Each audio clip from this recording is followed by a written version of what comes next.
अभी हम समीक्षा कर रहे थे,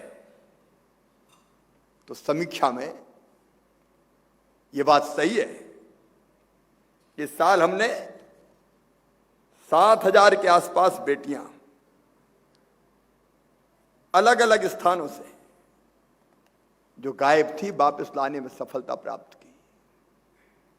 लेकिन 4,000 बेटियां अभी भी गायब हैं। इस धरती पर, इस देश में जब ऐसी घटनाएं होती हों तो क्या हम चुप बैठ सकते हैं? बेटी बचाओ अभियान हमने चलाया था, फिर से कन्या की पूजन का कार्यक्रम हमने शुरू किया। कोई व्यंग कर सकता है कि मुख्यमंत्री है, सरकार नाटक करती है, लेकिन बेटी की यह पूजा नाटक नहीं है, कोई पाखंड नहीं है, कोई कर्मकांड नहीं है। यह समाज की मानसिकता को बदलने की विनम्र कोशिश है। बेटियों के प्रति समाज की मानसिकता कैसे बदले? यह सम्मान कार्यक्रम भी इसलिए एक अभियान हमें चलाना होगा। नरोत्तम जी को ध्यान होगा, दतिया की धरती से पवित्र पीताम्बरा मां के दर्शन करके हमने बेटी बचाओ अभियान पिछले सालों में 2015 में प्रारंभ किया था, और पूरे प्रदेश में मैंने अपील और आह्वान किया था कि बेटी बचाओ अभियान चले। मैं जब मुख्यमंत्री बना 2005 में, तब 2006 में पहली योजना हमने बनाई थी लाडली लक्ष्मी योजना। और लाडली लक्ष्मी योजना हमने इसलिए बनाई थी कि बिटिया बोझ ना समझी जाए।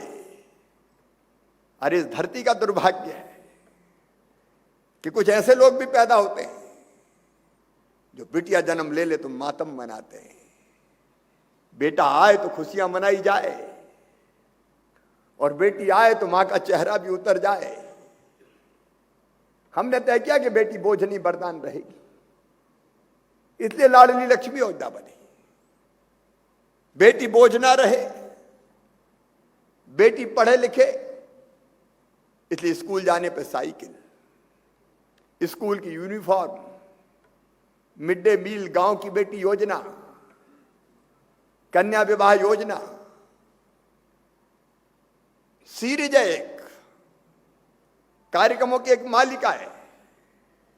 और गरीब बहनों के लिए हमने तय किया कि बेटा बेटी के जन्म के पहले संबल योजना में 4,000 और जन्म के बाद 12,000 देंगे, क्योंकि हमने वो दृश्य भी देखे हैं कि मजदूर बहन अगर बेटा बेटी को जन्म दे दे तो हफ्ते भर भी आराम नहीं कर पाती थी, और अपने बेटा बेटी को या तो घर में छोड़ती थी या खेत की मेड़ पर रख के दिन दिन भर मजदूरी करती थी। तब हमने तय किया कम से कम 1 महीना तो बेटा बेटी को जन्म देने के बाद गरीब बहन आराम कर ले, इसलिए संबल में यह प्रावधान किया। कन्या विवाह की योजना शुरू की। हमारा कार्यक्रम अलग प्रकृति का था, उसको केवल धन से नहीं जोड़ा था हमने। जब उसको केवल धन से जोड़ा जाता है तो फर्जी विवाह भी होने लगते हैं। लेकिन सांस लेने से लेके, जन्म लेने से लेकर अंतिम सांस तक सरकार खड़ी करने की कोशिश की थी। लेकिन आज बेटी बचाओ अभियान अब दूसरे ढंग। आज अहम सवाल है, 13 साल, 14 साल, 15 साल, 18 साल, 16 साल बेटियां गायब होती है। हमें हैरत में रहेगा, कल जो मुझे घटना बताई, एक 12 साल के लड़के ने एक 4 साल की बेटी के साथ गलत काम किया। लड़का 12 साल का, और गलत काम कैसे किया पता चला कि उसने मोबाइल पे वैसे दृश्य देख के किया। ये इंटरनेट, मोबाइल पे आती हुई पोर्न फिल्में, ये बच्चों की मानसिकता। 12 साल का बच्चा, कल्पना कर सकते हैं आप? ये मानसिकता मित्र बदलनी पड़ेगी। आज जब हम लोग समीक्षा कर रहे थे, जो बेटियां गुम हुई हैं उनको वापस लाने के लिए और बाकी सुरक्षा के उपाय करने के लिए गृह मंत्री, डीजीपी, एसीएस सब थे हम। क्या पोर्न फिल्मों पर प्रतिबंध नहीं लग सकता? टेक्नोलॉजी का इस्तेमाल करके क्या इस तरह की चीजें रोकी नहीं जा सकती? क्या बच्चों के सामने हर चीज परोसी जाएगी? क्या उनकी मानसिकता को दूषित करने का यह अभियान चलता रहेगा? आउट ऑफ बॉक्स थिंकिंग करनी पड़ेगी, सोचना पड़ेगा। आप मानसिकता की कल्पना कर सकते हैं, सुसाइड कर लेती हैं बेटियां कि यह समाज में चलने दिया जाएगा। अगर कोई वीडियो बन भी गया तो चिंता करने की जरूरत नहीं है, हिम्मत से पुलिस को बताएंगे। और हम काहे के लिए बैठे हैं? काहे के लिए सरकार है?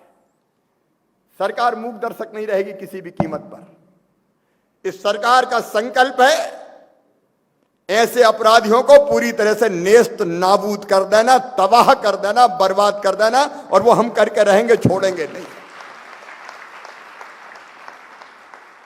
और जब मध्य प्रदेश ने अभियान चलाया, मुझे गर्व है, मैं प्रधानमंत्री जी का अभिनंदन करना चाहता हूं। मध्य प्रदेश की विधानसभा ने सबसे पहले बेटियों के साथ अगर बलात्कार होगा तो सीधे फांसी के फंदे पर लटकाए जाएंगे, कानून सबसे पहले मध्य प्रदेश की धरती से बना।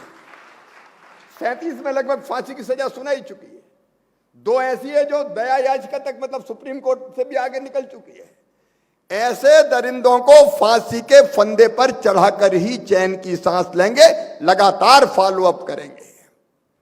मैं पुलिस के मित्रों से कहना चाहता हूं, टीआईओ, एसआईओ, एसओ हो, हेड कांस्टेबल हो, कांस्टेबल हो, सीएसपी, एसडीओपी हो, एसपी हो, ऊपर के अधिकारी हो, ये गुमे हुए सारे बच्चे, एक तो अब गुमे ना, इसकी कोशिश करनी है।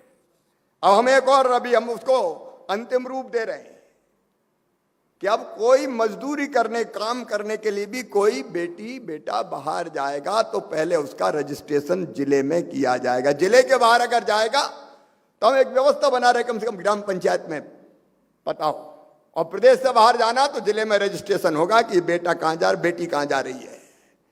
ले गए काम के बहाने और बेटी गायब, मिल ही नहीं रही। ये नहीं चलने देंगे मध्य प्रदेश में।